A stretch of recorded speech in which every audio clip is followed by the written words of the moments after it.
This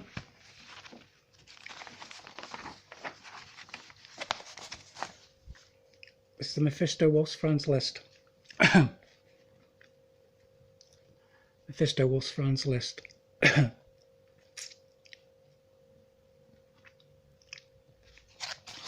working on this bit here.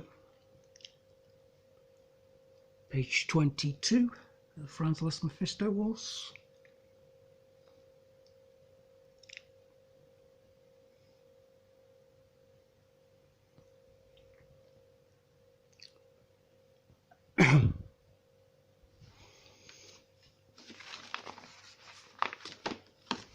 And this is page 24, the last page of Francis Mephisto Wolf's. Oh, pardon me.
Hi,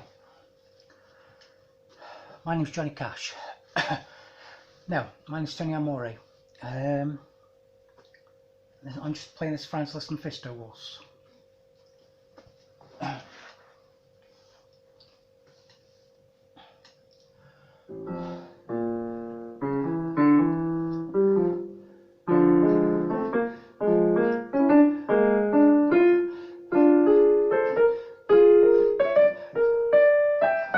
Oh, sorry, made a mistake there.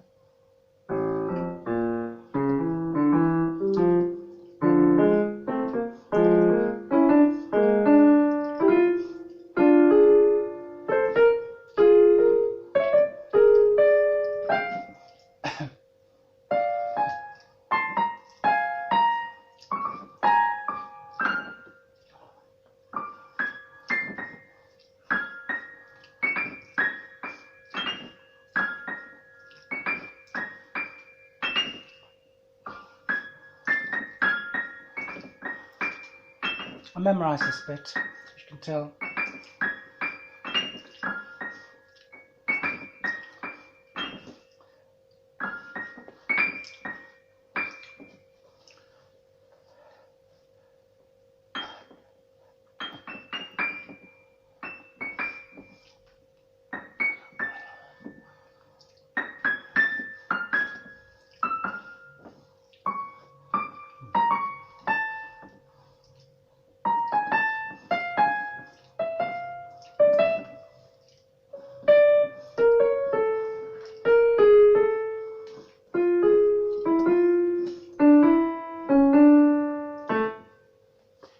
That's part of page 23 of Mephisto Wolf's by Franz Liszt.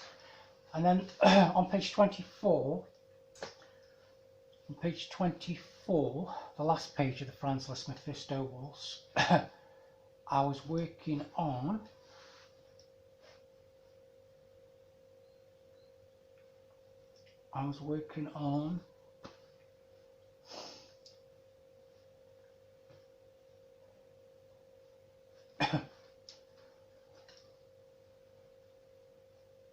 was working on my Botox. No, not working on my Botox. Injections in my face. No, thank you. So.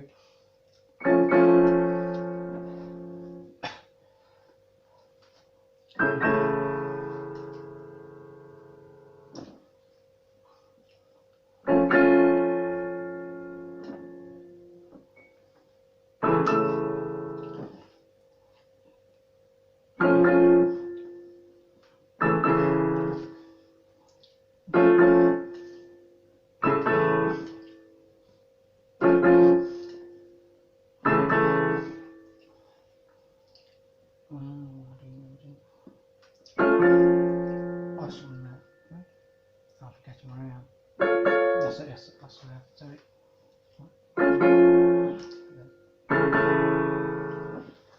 I'll just do that again. Sorry.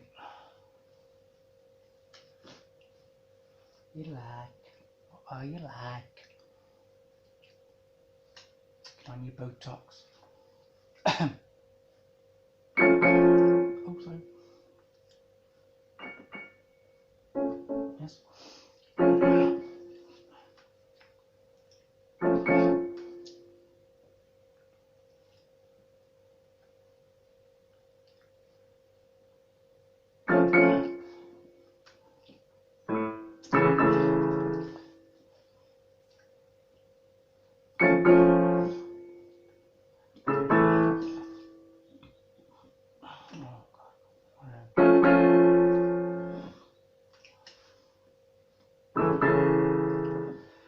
Start again.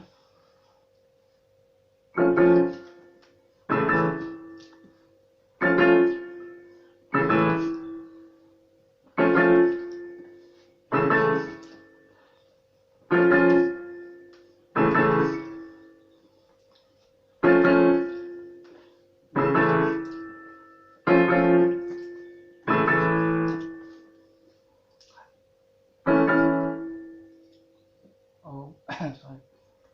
Here.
Thank you very much. I'm Tony Laurie.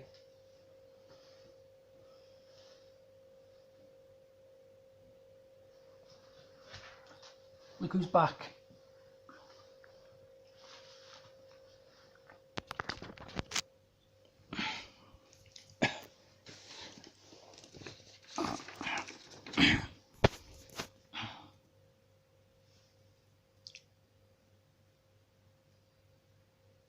No, not him.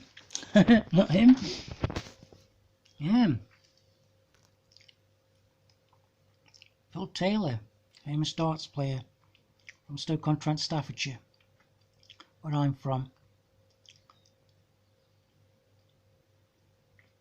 Phil Taylor, the Power Taylor darts champion, world darts champion.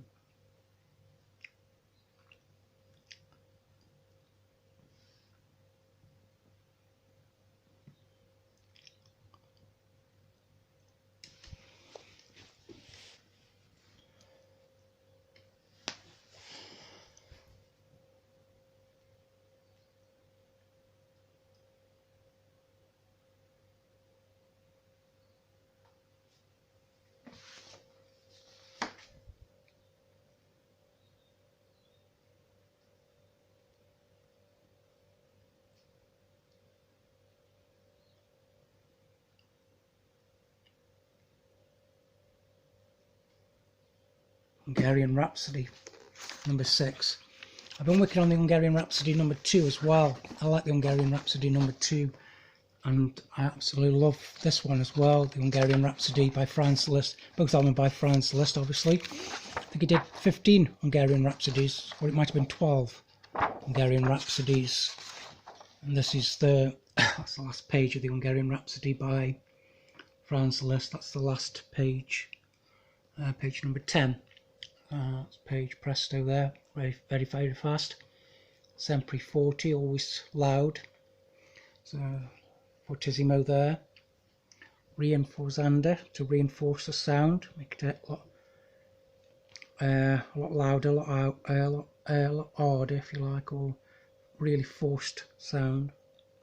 Reinforzando. So yeah, so that's the Hungarian Rhapsody number 6. Hungarian Rhapsody number 6. There you go. So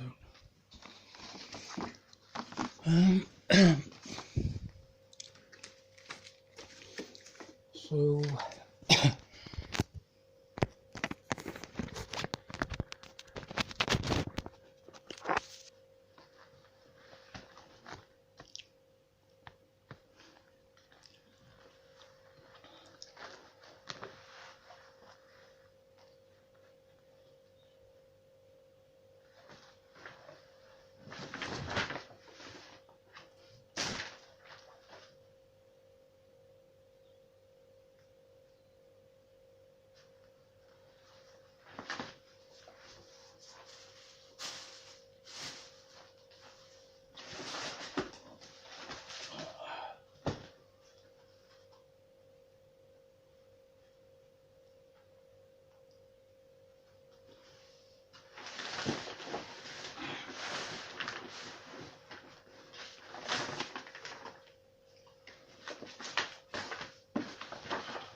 this man won £2,000 on the horses. £2,000 gambling on the horses. That's how much he won. £2,000. And his wife was really happy about it. So it was the Grand National in England, or it might have been $2,000 Kentucky Derby in America. But anyway, he won this $2,000 or £2,000. His wife was really happy. She made him breakfast and got him a cup of tea and everything in the morning when he told her. And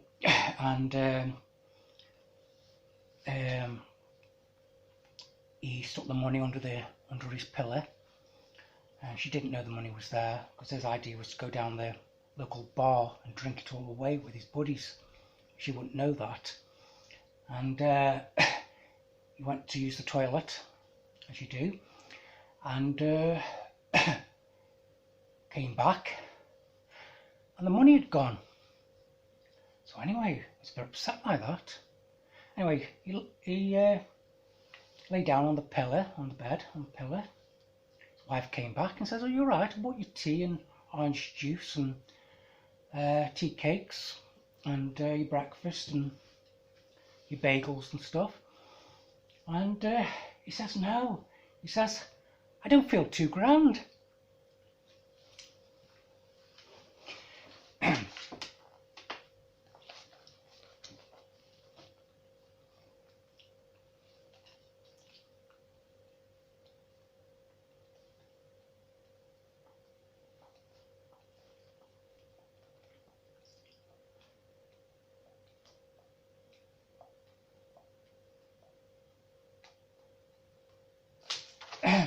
There's a reason why I told you that joke. I mean, that was a joke.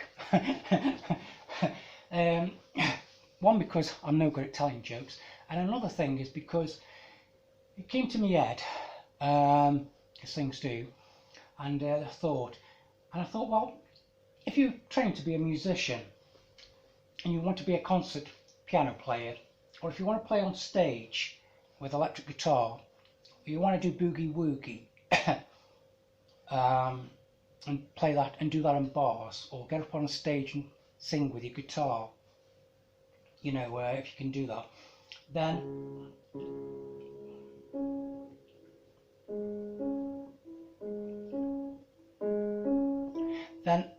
I think it's important for people to realise that you're doing it because you want to tell jokes and you want to make that part of your act, or you're learning to do music because you want to be a concert pianist and you want to play on stage for, I don't know, say Royal Albert Hall or the Juilliard Music School, or Carnegie Hall, Juilliard in America, or Carnegie Hall in America, and play at Carnegie Hall, or whatever it is you want to play, or I don't know, or you want to be a pop star and play at the Yankee Stadium. So you're Harvey, the young talented singer, British singer, or Justin Bieber, you want to be like that, or Christina Aguilera, or somebody like that, or Danny Lovato, or somebody. So, or you want to tell jokes and play the piano, but you can't do everything. You can't do both. You can't do everything. You have to decide in your life, in your career. Now, me, I want to be an artist. An artist is somebody who plays music, classical music,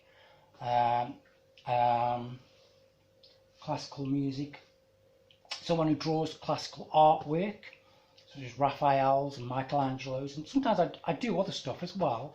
I like doing Vincent van Gogh's. I love Jackson Pollock's work, but I really wouldn't know how to go about doing the American artist Jackson Pollock, because I know it's abstract and it's just drip, and it's called drip painting. But actually, in fact, you have to think about abstract.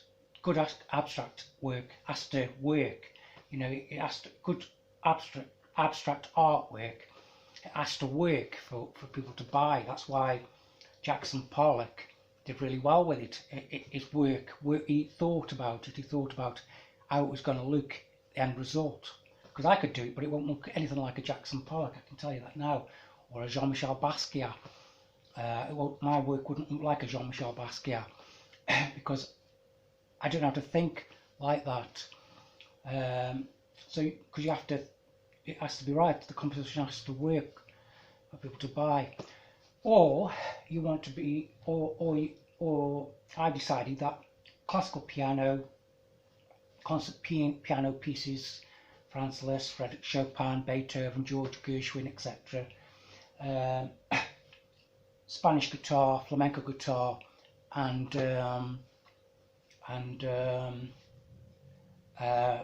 Renaissance artwork, Baroque artwork. To draw, I draw that, and that's what I do.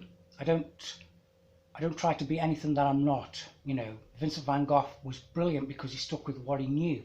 Monet was brilliant because he stuck with what he knew. Nobody could paint like William Turner. You know, he stuck with what he knew because he knew that's going to work, and there's no point in trying to do something else when it just wouldn't work for him.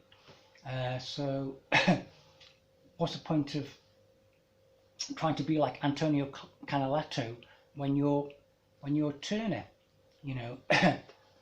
So you have to think about that if you're William Turner or famous British artist or John Constable or whatever. So sticking with what you know. So these so for instance, if you're playing the piano and this is what you want to do, that's what you should aim for, that's what you should work hard for, and not try to do other things. So but that's just my opinion anyway, you know, on things, on that thing. So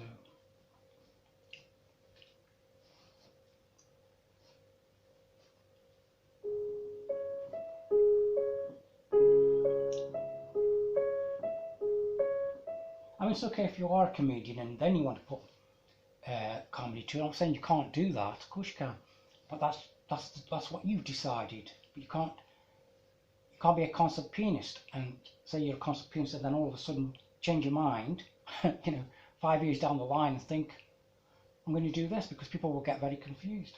And then be a stand-up comic, you know, or be an acrobat or something.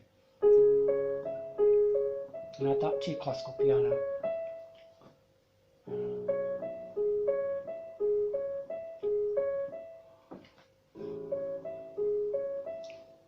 So this is Moonlight Sonata by Frederick Beethoven.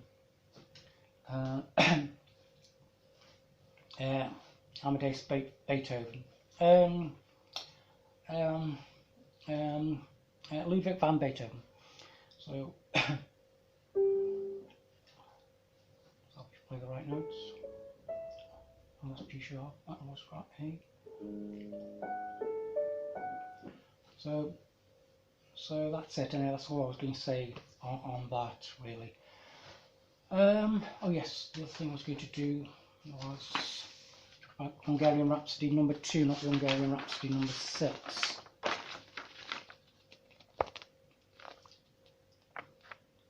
Hungarian Rhapsody number 2 by Franz Liszt. So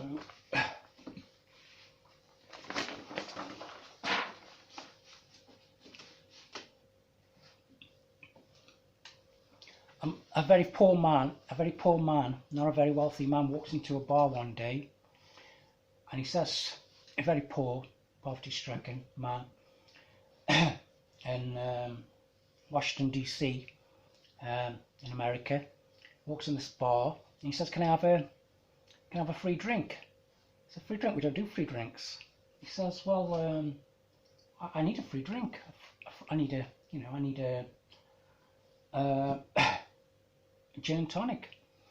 So he says, "Okay then, but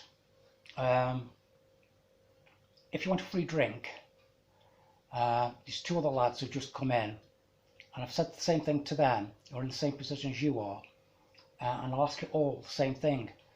And he says, "Okay, and if you get it right, if you say something which is correct for me, you know, then I'll give you a free drink." So he says to the first person, he says, "Tell me a sentence with the word fascinate." You've got to put the word fascinate into the sentence. So the first man said, He said, the Irishman said, I got up this morning, I looked at the sun, I was really happy, and all I could do was fascinate. So he says to the next man, he says to the Jew, that's the Irishman, he asks the Jew, and he says, same thing, I want you to put a sentence together and I want you to use the word fascinate.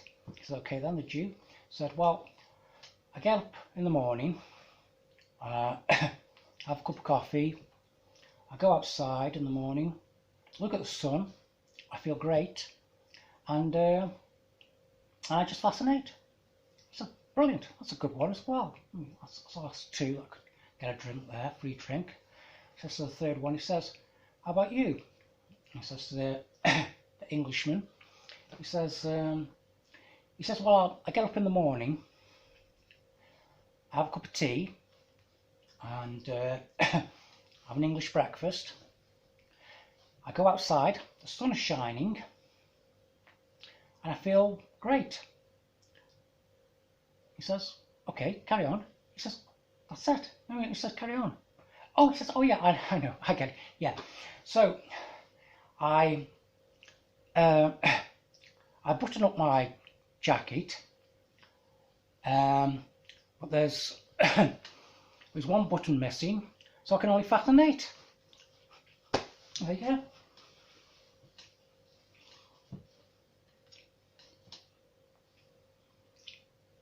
See what I mean? You can't really do both, can you? Well, I can't anyway, because I'm crap at telling jokes.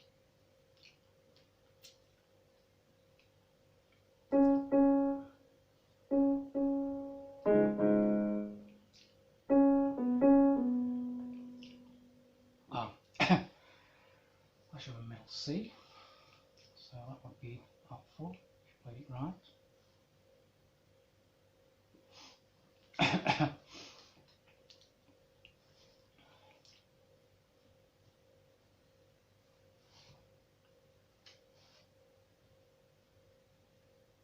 Yes, that'll be helpful if you played it right.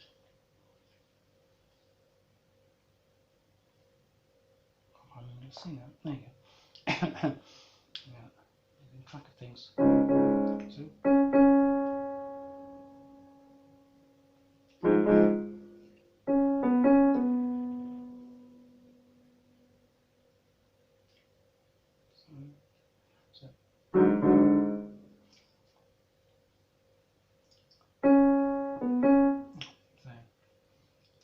Distract myself then.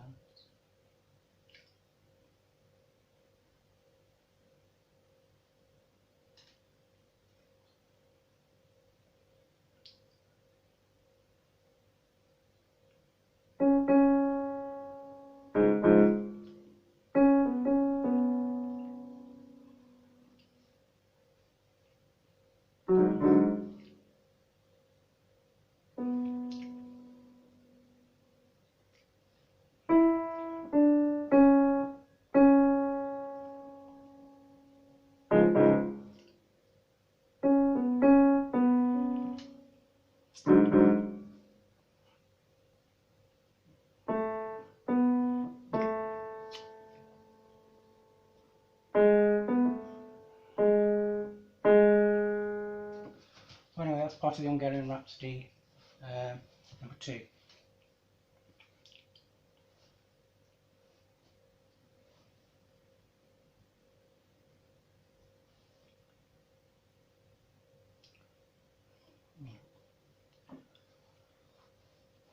So that's it.